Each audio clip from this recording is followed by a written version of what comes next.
Bueno, y este martes se lanza el libro Poderoso Caballero, el peso del dinero en la política chilena, escrito por el periodista y además compañero de nosotros, Daniel Matamala. Queremos saber más de lo que inspiró esta investigación periodística. Es un trabajo de más de 300 páginas, lo tengo acá. Y queremos conversar más sobre este trabajo, esta investigación, los resultados de esta investigación. Daniel, bienvenido. Estás en el otro lado hoy día del asiento. Me siento literalmente como en casa, Matilde. Te sientes absolutamente como en casa. Bienvenido. Daniel, mira, aquí tengo el libro y me llama la atención, bueno, la portada. Esta es una urna, están los votos y hay distintos billetes de 20.000, de 10.000, de 5.000. ¿Cuánto desequilibra estos billetes y este dinero en la política y en la democracia? Mucho. Lo que queremos decir con esa portada es que finalmente algunos solamente tienen el voto para influir, en donde todos somos iguales, todos valemos lo mismo, pero algunos tienen otras formas de influir que dependen mucho del dinero que se tenga. Y en un país como Chile, que está tremendamente concentrado el poder económico en un pequeño puñado de fortunas, ese gran poder económico concentrado, si no hay regulaciones efectivas que lo separen del mundo de la política, es muy fácil convertir poder económico concentrado en poder político y por lo tanto darle a un pequeño puñado de personas una tremenda capacidad de influir sobre todas las decisiones en una democracia. Ahora, este poder de decisión no solamente se manifiesta en las campañas donde se destinan gigantescos recursos y hay muchas veces, y tú lo dices aquí en este libro, reuniones de directorios que no se trata para hablar de la empresa, sino que de cuánto dinero se va a poner en una campaña política o no. Esa es una manera de influir en que a lo mejor una idea puede tener más peso que otro porque es más visible frente a la que no tiene plata. Pero, ¿cuáles son las distintas formas que te encontraste tú de que este dinero está influyendo o haciendo política? Nosotros decimos que en Chile el poder económico se convierte en poder político de tres maneras fundamentales. Una es directamente con dinero, financiando campañas, financiando políticos, de maneras legales o ilegales. Descubrimos, por ejemplo, por primera vez el listado total de las 1.286 empresas que financian la política en Chile y descubrimos también que los 20 principales grupos económicos del país, todos, sin ninguna excepción, financian la política. Hay una primera parte, directamente entregar plata, ese es el dinero. Una segunda es con personas. Hay un tránsito, una puerta giratoria impresionante entre fiscalizados, que mañana son fiscalizadores, pasan de un grupo económico a una posición de fiscalización o pasan de ser política al directorio de una empresa, de un grupo económico. Eso también es una forma de influir mediante el lobby también en sus ideas. Y una tercera parte es las ideas, o sea, cómo se influye en el mundo del pensamiento, en generar capital cultural, y eso va desde los medios de comunicación, desde los centros de pensamiento que no están regulados en Chile, y por lo tanto cómo de alguna manera se va configurando el debate público, donde el dinero no es la única fuerza en juego, por cierto, pero es una fuerza muy importante. Ahora tú hablabas de más de 1.000 empresas que son las que están donando dinero, sin embargo hay 5 familias que son poderosísimas y que influyen decididamente en muchos de las campañas, de los temas. Tú decías que las 5 familias es el equivalente a lo que influyen 5 millones de personas por la cantidad de dinero que aportan. En términos de ingresos, 5 fortunas en Chile, Luxich, Mate, Angelini, Polman y Piñera,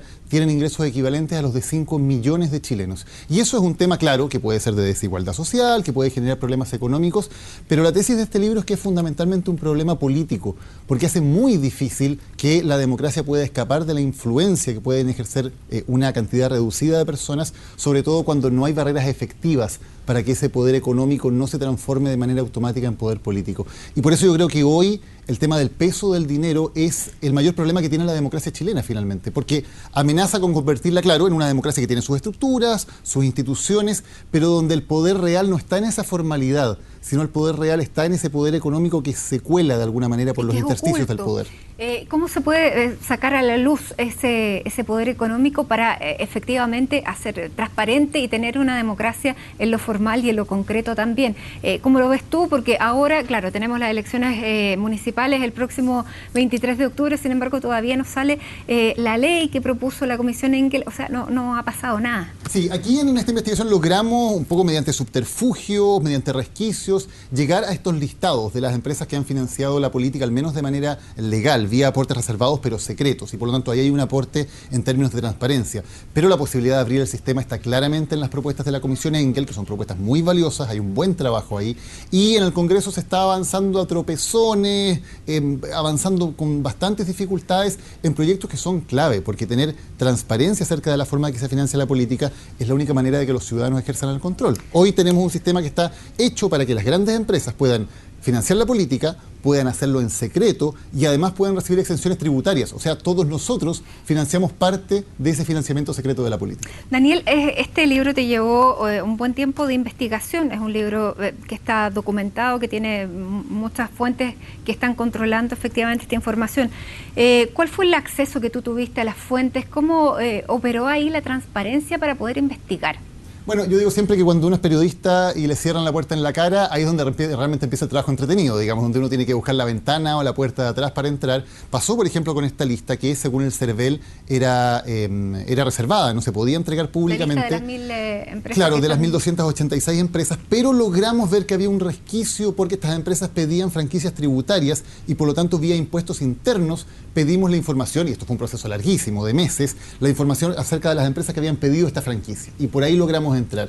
Y en general, en las historias que se cuentan, que tienen que ver desde la caja chica manejada por el presidente Piñera en La Moneda, hasta las presiones del presidente Lagos para beneficiar a empresas españolas, todas son historias que, claro, no es difícil llegar a ellas, tienen que ver con la trastienda del poder, con lo que está oculto. Pero ahí uno, como periodista, y tuve además mucho apoyo de la UDP que me ayudó en esta investigación, uno va buscando las maneras en las cuales poder llegar y poder ir develando al menos algunas de las historias que se cuentan en el libro. Ahora, Daniel, durante estos años que tenemos de democracia del 90 en adelante, porque antes, claro, estuvo el periodo de la dictadura y también la manera de influir del dinero era distinta. Antes teníamos el tema de los latifundistas, como influían incluso con canastas familiares, lo que se vio hasta muy poco. Pero con los gobiernos democráticos ocurrieron cosas distintas en cada uno de los gobiernos dependiente del presidente.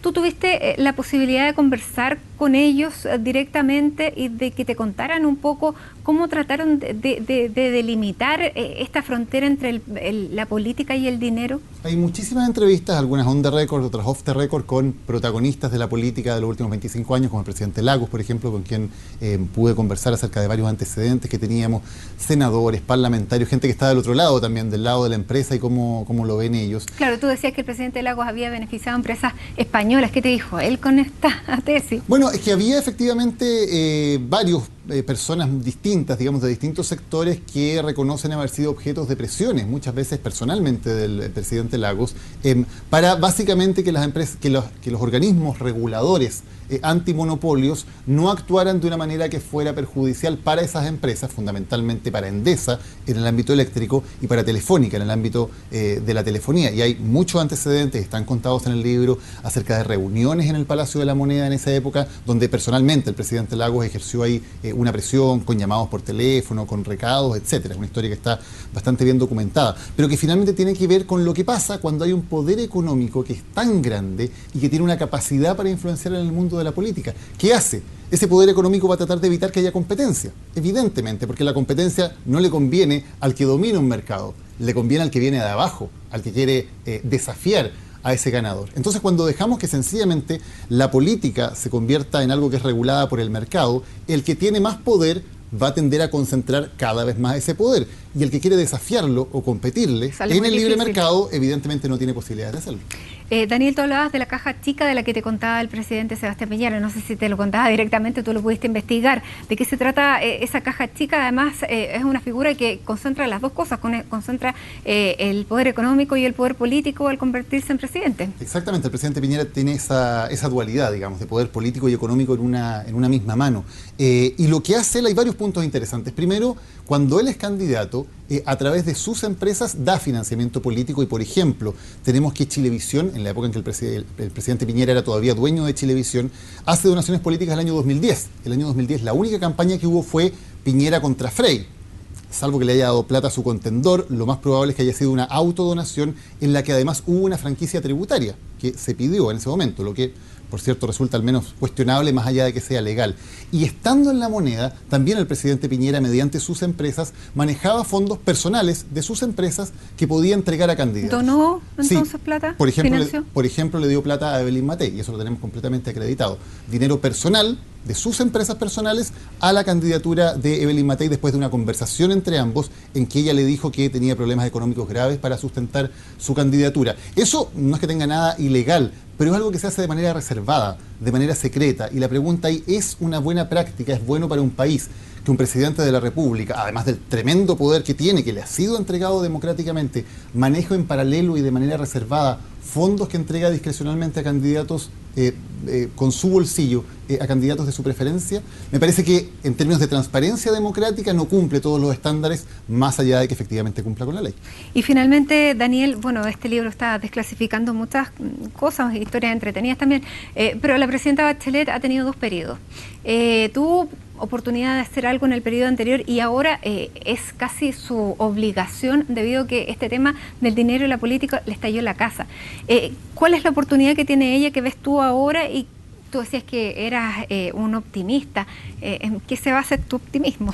No, soy un optimista en cuanto que creo que hoy Chile está mucho mejor que hace un año. O sea, no es que estas cosas sean nuevas, ni la colusión, ni los tráficos de influencia, ni las platas en la política son nuevas. Ahora sabemos mucho más y eso es muy bueno. Transparentar es el primer paso para empezar a cambiar las cosas. Y en el caso de la presidenta Bachelet, yo creo que efectivamente ella, claro, está en una situación muy compleja, pero tiene una oportunidad va a ser tremenda. Formalizada el 29. Por supuesto. Bueno, y eso le debería dar todavía más incentivo en ser quien lidere todo este proceso. Yo pongo el ejemplo de hace 100 años, pasó algo muy similar en Estados Unidos, escándalo de financiamiento de la política por grandes empresas, y el presidente de ese entonces, que había sido financiado de manera ilegal, Teddy Roosevelt, reaccionó poniéndose al frente de un gran movimiento de renovación que permitió controlar primero el poder de los grandes trusts en Estados Unidos y además generar las primeras leyes de transparencia política. Y una situación que estaba completamente en su contra, la dio vuelta y terminó como un líder de un movimiento renovador. Tal vez es la oportunidad también para grandes liderazgos en Chile que sean capaces de ver eso y de ver que efectivamente hay una oportunidad importante